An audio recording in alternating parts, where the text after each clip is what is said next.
All right. Well, hello again. My name is Uncle Milton, and this is the Paradise Found channel. And I'm going to play a little video here, which is a flat Earth video shows Earth's concavity, and it is the Fata Morgana. And this is a very good example of just that the flat Earth is a psychological operation. And the sooner you realize that, the sooner things will become clear. A lot of things. So let's watch this. Oh, and I'm going to put the link in the description there. In the chat. I'll probably post it on the screen. If anyone would like to join, let me play this. Hi there, welcome to the Flatmax UK YouTube channel. I've been observing the mirroring effect on the apparent horizon. It's also known as Fata Morgana. Fata Morgana is described by Wikipedia as an unusual and complex form of superior mirage. So, wiki this. My observations have found it is unusual not to witness this effect. I've seen it at almost all times, tides and weather conditions. Here are some examples observed at dawn, morning, evening and twilight. First of all, dawn with the sun below the horizon, and we are approaching low tide. So you can see it's quite apparent there, the mirroring of the hull of the boat. In the distance over on the right hand side you'll also start to see some of the small areas of land. Now, there is land all across this area in the distance. I've paused the video here so we can have a closer look and enhanced the image so it's a bit clearer. I'm going to add a red line which shows the apparent water line or horizon line, and above that I'm going to add a green line. Now this I've worked out is about 10 miles away from our view, and you can see it's mirroring the bottom of the boat there. Then about 20 miles away you've got the land. Anything that's behind this band is totally obscured, so Bam. So there you have it. So we have this mirroring effect. So obviously this is the water level, is what it's saying, correct? And this is the land, is what he's saying in the distance. So yeah, we're looking to dip here. I'll continue. Let him continue. Oh, and welcome, who's ever watching. If you would like to join, you are welcome to. The link is in the chat, and I will continue to show this video, which is it was originally uploaded by a flat earther, but it is definitely showing concavity. any land objects that might be there, other boats, you're not going to see them at all. So this is pretty much classic Fata Morgana effect. I think it's got a few other names. Other people have observed it and called it ducting or mirror bands. You can see as we zoom out there how there's no chance you're going to see this without some kind of super zoom lens. This is with the Nikon P900, which is 83 times zoom. This next one is twilight, so sun is below the horizon, approaching high tide. Very obvious again.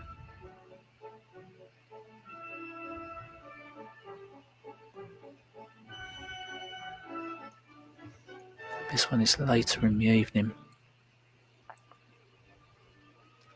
and a lot lower light conditions. It's quite difficult to to focus and film at this time. But you can still see it there, it's quite apparent. If you pause it at any point, you can work out where the mirror line is for yourself. I've paused it here in just a moment so you can see it. If you're looking at any flat earth videos, it's quite good fun to actually spot these. The waterline there, a very obvious waterline, and this one shows really well that this is an effect of the air, not the water. We haven't got it waving around. There's no ripples in the image, it's very, very still. There's still some movement, obviously, because of the atmosphere. You can see that this is looking out. Oh yeah, this is very good. Mirror lines here. Over on the right hand side there's the buoy, which has its own. Then there's the boat, and also then in the background the land. So you can see as we get further away, the high. Now what's going on here? That huge mirroring effect. So obviously there's a lot more water up here. A lot more water that you're not seeing. And you can see the mirroring effect here in the land in the distance, which is probably about here. So there's the water level. And obviously this is land here. So if you're asking me, I think there's a dip there. The mirror line increases, and more is going to be obscured and hidden.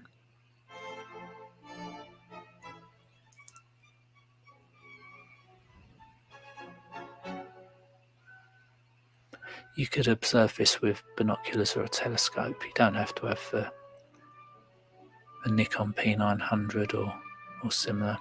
But obviously it is really good because then you can film it and take photos as well, so you can share it a lot easier rather than just telling people what you've seen.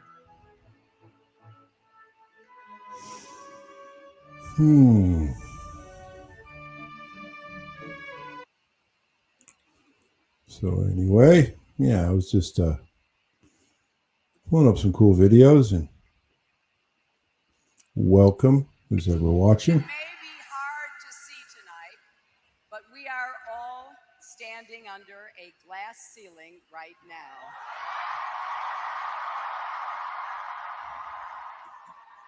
But don't worry, we're not smashing this one.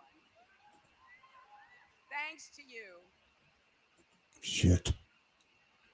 Sorry about that.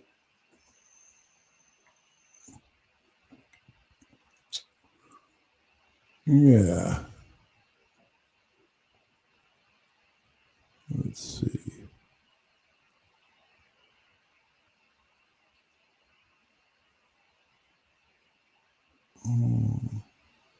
Yeah, I thought this was very interesting. Here's to all the concave Earth fans. So we know about the ether force. We know about the pyramid in the middle of the concave Earth. And many of you might not know this, but Vitalik, okay, this guy is the creator of Ethereum. Ethereum is a cryptocurrency. Okay, look at the logo. I think this kid knows something. So if anybody out there knows Vitalik or ever comes across him, please ask him if he knows anything about the concave Earth.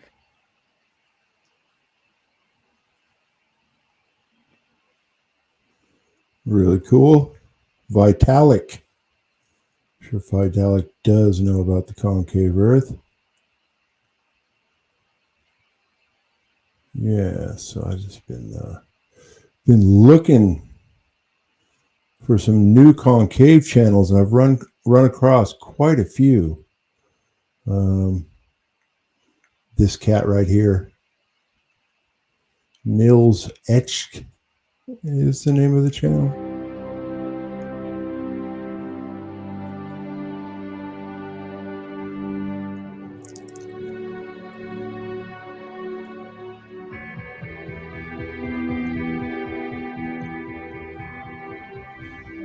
In the beginning, God created heaven and earth. The earth was void and empty, and darkness was upon the deep, and the Spirit of God moved upon the water. In the beginning, God created heaven and earth. The earth was void and empty. The earth was void and empty. The earth was void and empty, and darkness was upon the deep, and the Spirit of God moved upon the water.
Sorry about that. Hopefully that is still live. Excuse me. Give me just a second. Oh, they knocked me off. Bring the screen share up.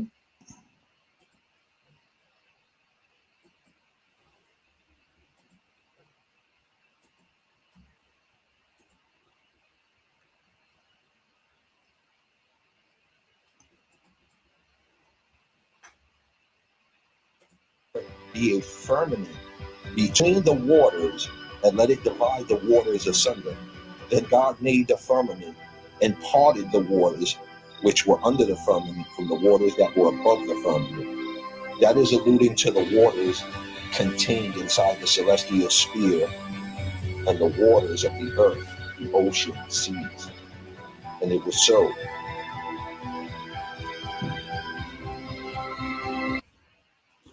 But anyway, yeah. It's interesting to see a lot of channels popping up in Germany and England.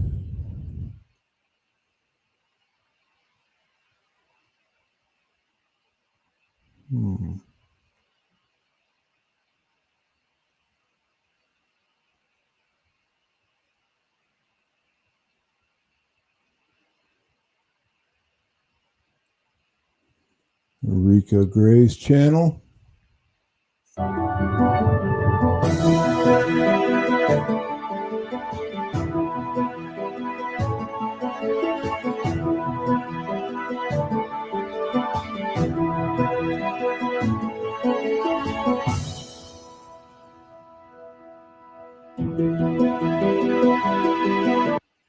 So all these concave Earth maps, all these old concave Earth maps, very amazing.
I mean, and that's how simple it is. There is a literal celestial sphere above your head. 4,000 miles to the very center. I mean, if we can understand that, then we've got a grip. We've got a grip. And we can understand that these stars are not light years away. They are within the concave Earth. Heaven is a literal place, a celestial sphere of stars rotating above your head. Who wouldn't want to know that?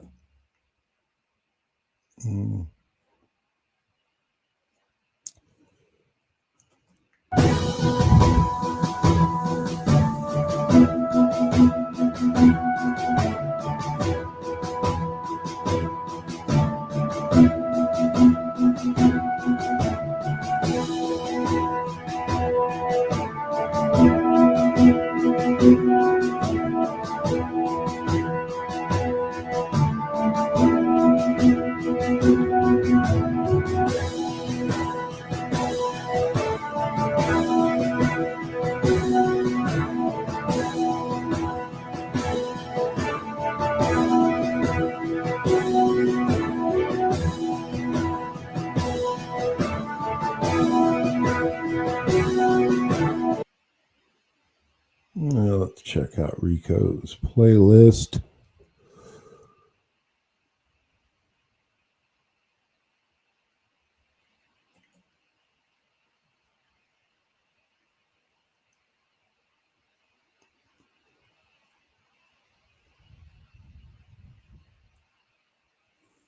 Yeah, and here we go. We'll play this. I mean, because it's hard to deny.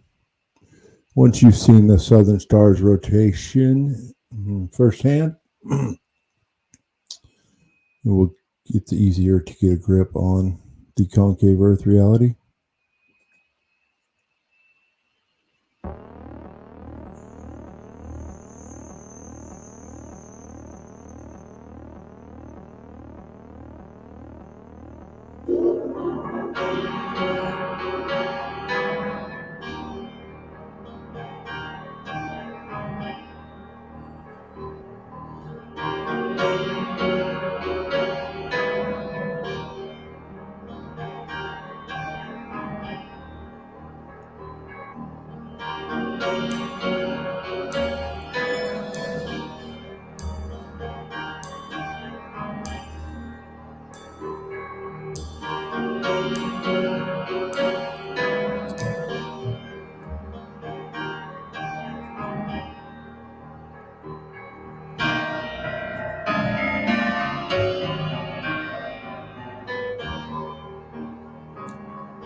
So check it out.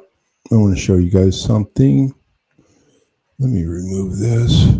All right. So check it out. Shortly after I discovered the concave Earth.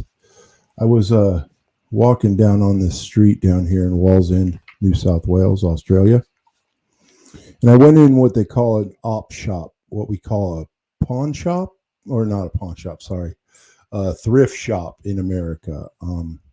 And this book was out in the rack outside. And so I grabbed this book right here. It's Amazing Mysteries. It's kind of a, I don't know, maybe for teenagers or for kids. And it's got all kinds of mysteries like the Loch Ness Monster. And I flipped through this book, and I'll be damned if I did not see this. You see that? Ice from a clear blue sky. And it is describing these mysteries to science. Megacriometeors. See, there's a picture of it, right? Picture of the ice. And I thought it blew me away. I was like, my goodness. So that's how I discovered concave Earth. I'm searching for the answers to chemtrails. And then I found out about megacriometeors. And anyway, so this is just a story talking about megacriometeors that just was kind of a confirmation from God that I was on the right track. So let's go back to this video. Hey, and welcome, who's ever watching. Why don't you say hello? The link is in the chat. If you want to come on, you don't have to turn on your camera. If you just want to say hi or whatever, it's cool, but welcome. I'll go back to playing this.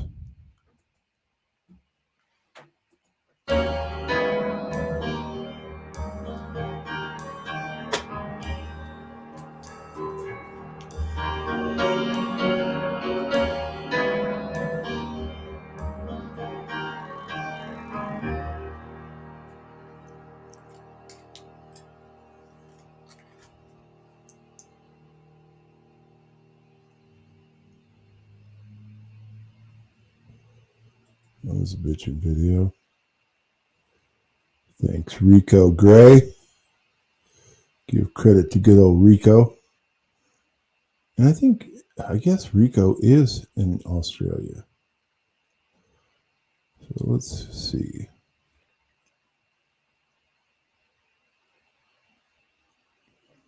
Let's play this. NASA recently celebrated their 50-year anniversary of the first American spacewalk. But let's set the stage. March 18th.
With the latest flight info, because a lot of the Wow.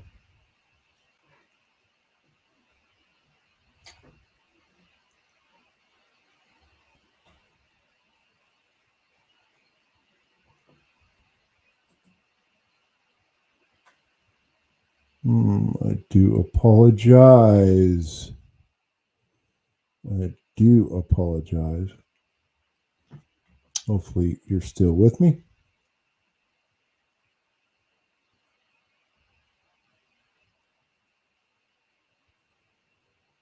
Yeah, let's put a little bit of this one. Hey, my buddy Sean Milton called attention to this. He said it's What do you know? Oh, Stevie's talking about me. Flat Earth Killer. Acronautic, supporting the international marine industry, has an Antarctica Cup ocean race. Flat Earth Killer, guys. I'm sorry, Fetters, but you have nowhere to go but concave Earth now. Antarctica is the highest, driest, coldest, and windiest continent. Average elevation is 2,300 meters. Despite containing 70% of the world's fresh water, much of Antarctica is a desert with annual snow accumulation over much of East Antarctica. The greatest racetrack on the quote planet, of course, you know, it's not a planet. Earth is not a planet. All the planets are small spheroids inside the Earth. Antarctica Cup Ocean Race and the Antarctica Cup Racetrack, a non-stop race of around 14,000 nautical miles, circumnavigating Antarctica, passing the three most notorious capes on the quote planet: Cape Leeuwin, Cape Horn, Cape Agulhas. As the boats race above and below the Antarctic Convergence Polar Front. So, Mark Sargent, you got to be come on, man. Stop it. Stop disseminating PSYOP bullshit. Yeah, Mark Sargent, even though, yeah, you're a little bit quiet. Yeah. Hanging out with your Freemasonic buddies on Whidbey Island. Okay, there's no way Antarctica is not a continent at the southern pole of the inside of the concave spherical Earth. There's no way.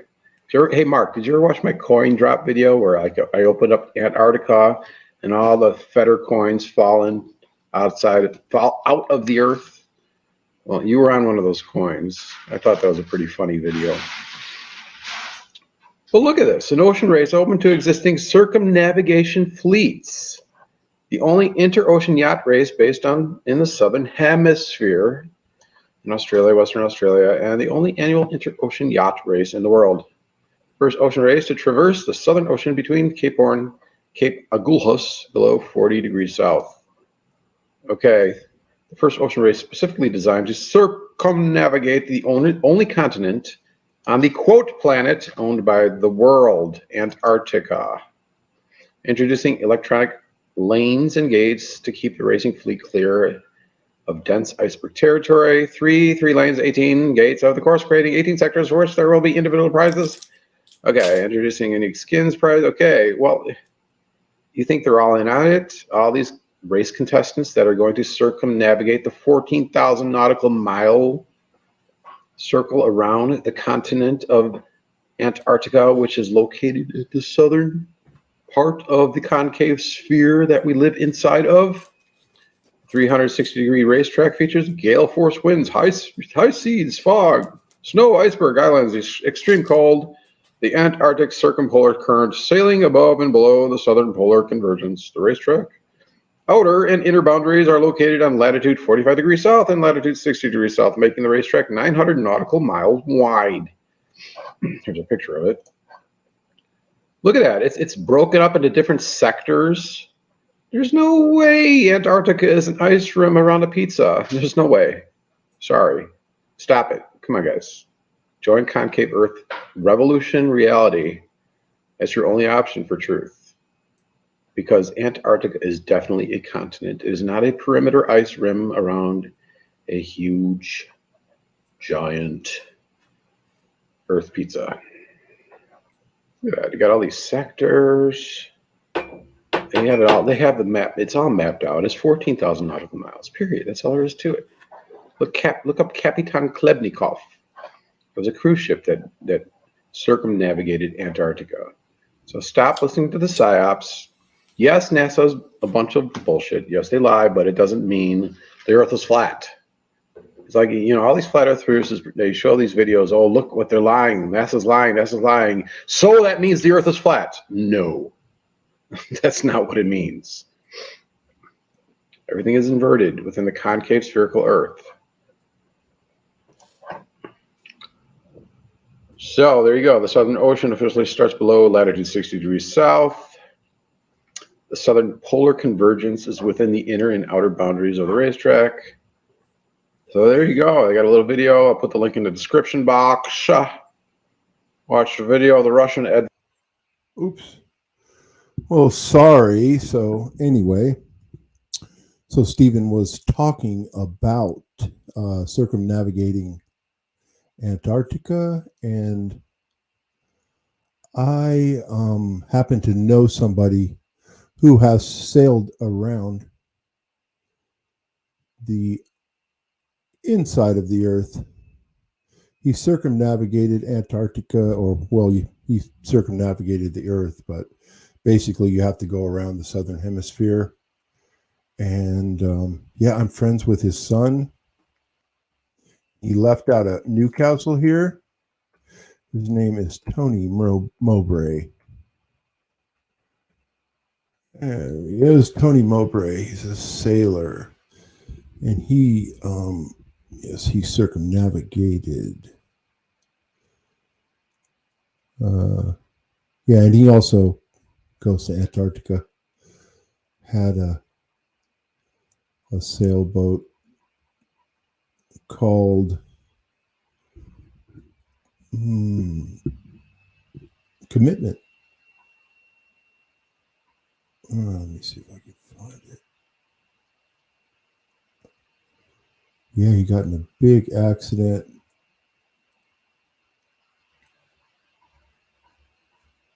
I'm looking for the video.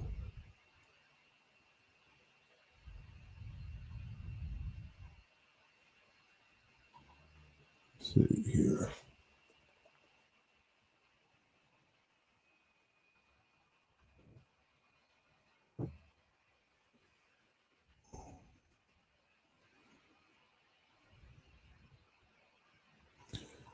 No.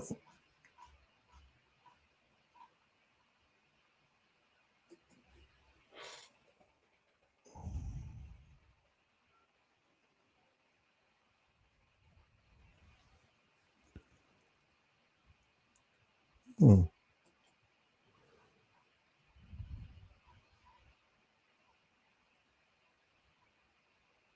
Tony Mowbray. No, that's not the wrong. That's the wrong Tony Mowbray. Here he is. If you're even thinking about starting at dock at the Royal Yacht Club of Tasmania in Hobart, when we stand there and we look at each other and we...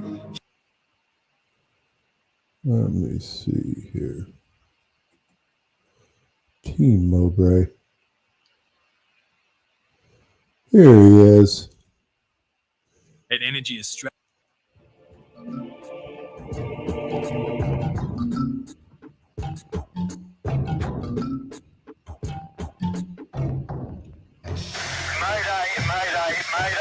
In this battle of man and the sea, nature has again proved brutal and unforgiving. They're wise, I know they're kids. It's pretty tough. 6 lives were lost and another 55 were rescued. Pretty scary stuff, eh? I was in that race, 160 kilometre-hour winds, 100-foot high seas. I had 3 men airlifted to a chopper, 2 more transferred to a warship. It was a life-changing experience. I mean, you just can't walk away from an experience like that and just not be changed forever. I'm the proudest dog you have ever seen in your life. Can't sing for nuts. I'm up in the cockpit just belting it out. Yes. It's all relative. So anyway, yes. Here it is. This is what I wanted to play.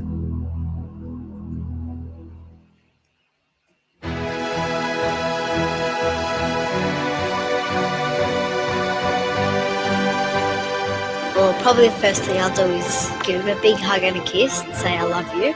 That's what I always do when I see him. I'm going to spend a lot of time with him. I know when he gets back, and I'll probably just sweetly go at him. It's a great feat of seamanship. It's a great personal achievement, and obviously something Tony will remember all the rest of his life. Oh, very excited, like a child before Christmas Day. It's gone very fast. Probably the last 2 months has been the hardest. Jordan has really missed his dad, but he. So yes, I know this gentleman. His name is Jordan, and yeah, he is grown up now.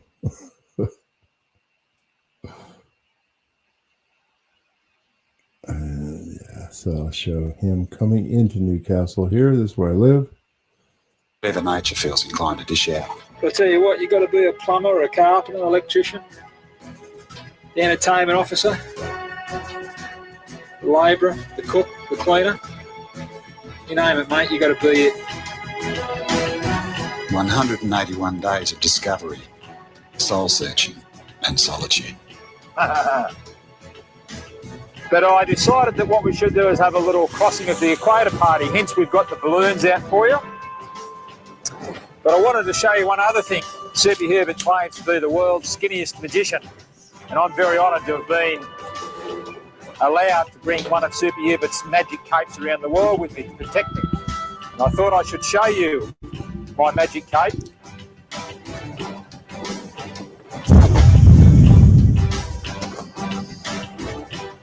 Funny things happen to you when you're eating, don't they? You think I'm losing the plot?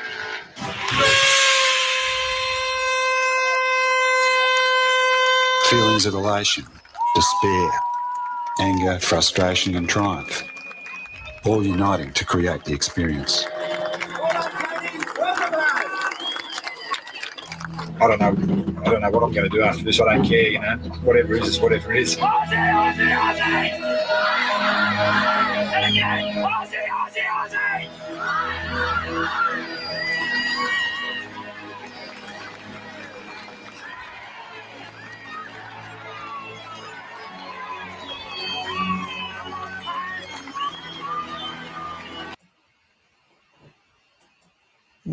Pretty cool.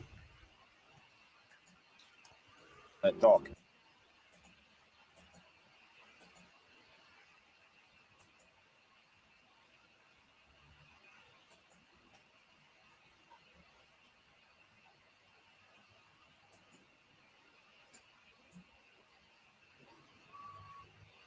Let's see.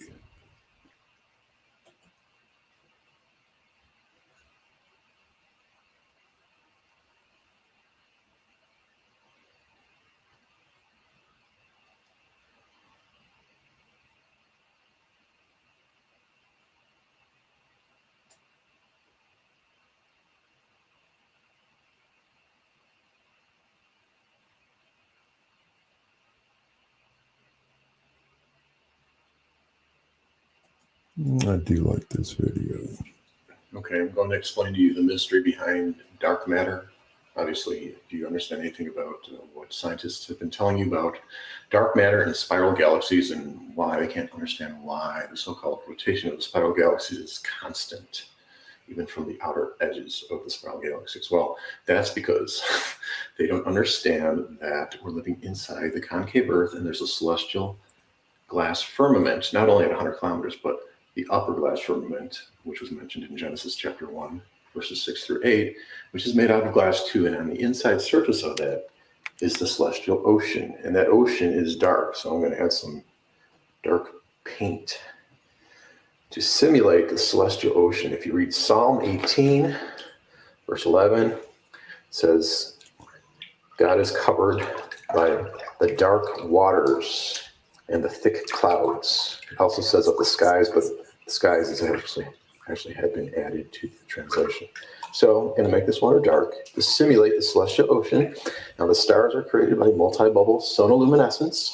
You can create sonoluminescent stars in a laboratory in water by reverberating sound.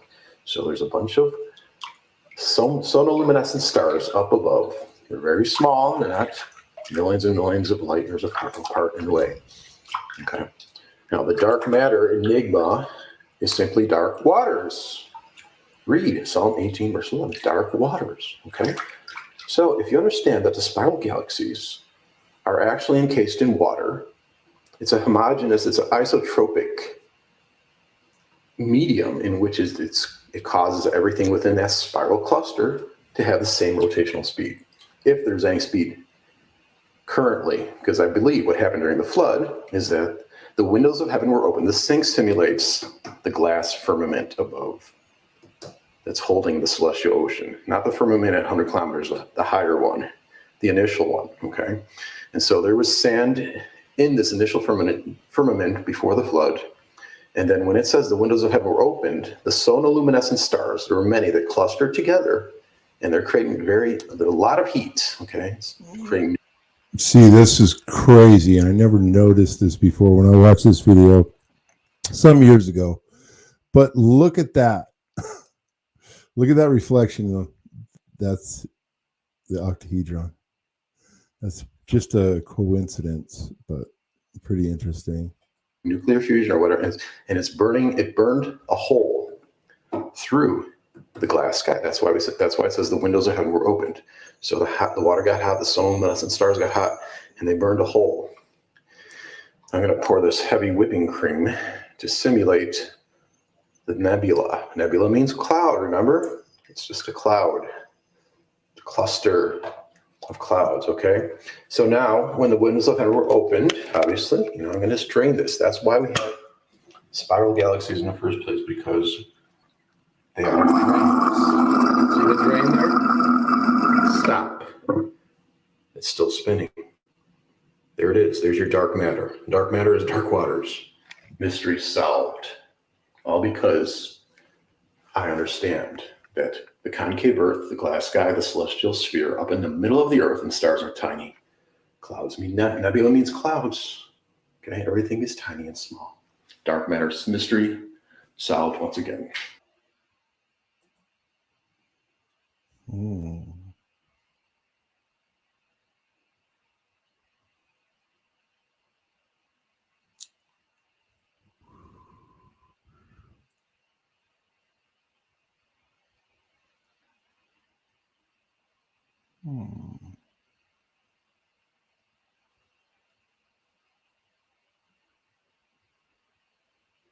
Yeah, I really like this.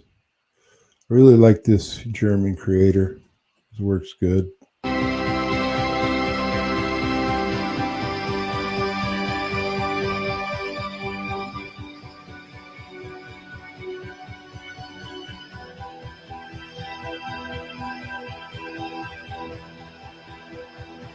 Now that is a slam dunk for concave earth.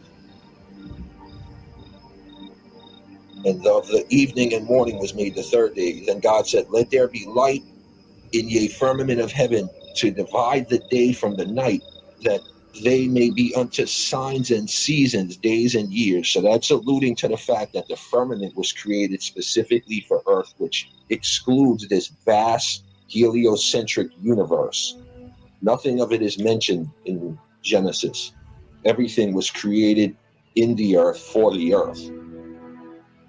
Two great lights, a greater light to rule the day and a less light to rule the night. And he made stars also. And God put them in the firmament of heaven to shine upon the earth. He put them in the firmament. You put them in the celestial sphere. You don't put them in a vast heliocentric universe.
He says, praise him, sun and moon, and praise him, all you shining stars. That's not just a poetic idea. That's really happening because stars don't just shine, stars also sing.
This one is called the Vela Pulsar, and it's magnificent.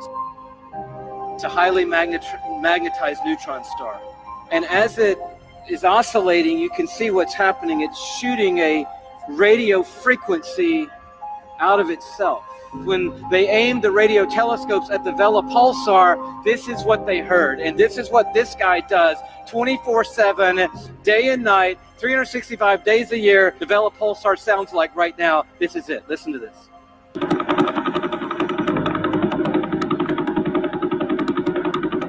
Now, I don't know about you, but that blew me away. I'm thinking, wow, this is incredible.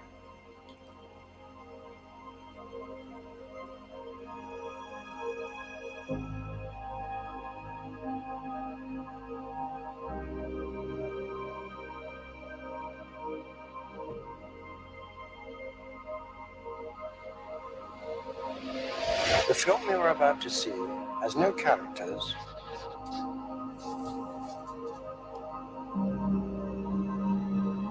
If you spare a little of your imagination, it is a film to describe to you the effect of cymatic frequencies on matter.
It's singing. The stars are singing to him.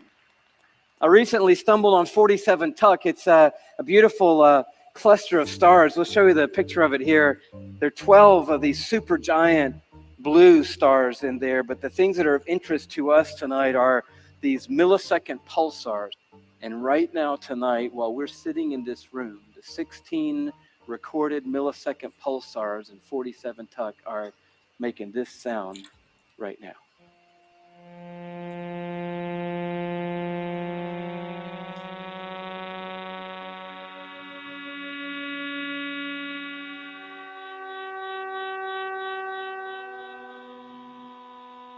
That was a little loud to you.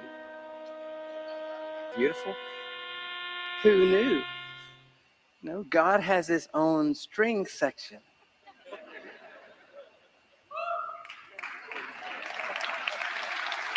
Isn't that beautiful? And we just looked at 11 times a second pulsar and 16 millisecond pulsars, and you start seeing Psalm 48 come to life. The first time I saw sonoluminescence was in a darkened room. I was transfixed to look at this spherical flask of fluid. And you'd look into the center, and in the center see a glowing blue-purple light, which could be seen with the unaided eye. It looked like a star in the heavens.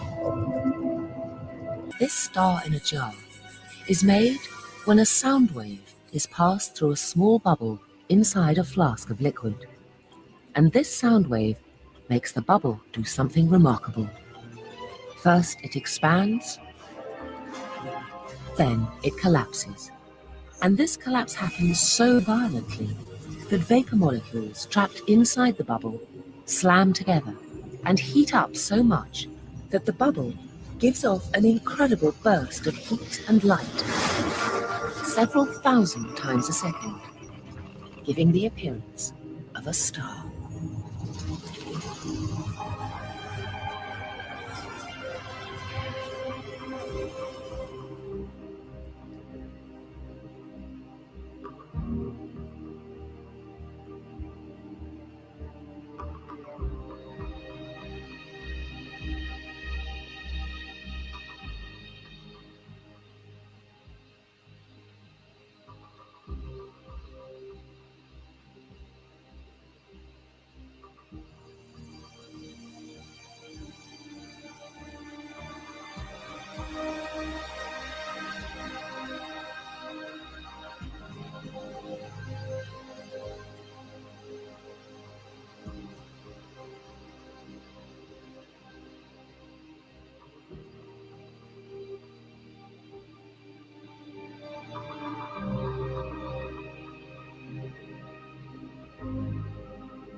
By a temperature of minus 20 degrees Celsius and photographed them under a microscope. Beautiful structured ice crystals appeared, and they even appeared to be all different depending. So anyway, thank you guys for coming in, whoever watched, who's ever gonna watch. You can like and subscribe and share if you want, comment. Thank you very much, and have a good evening.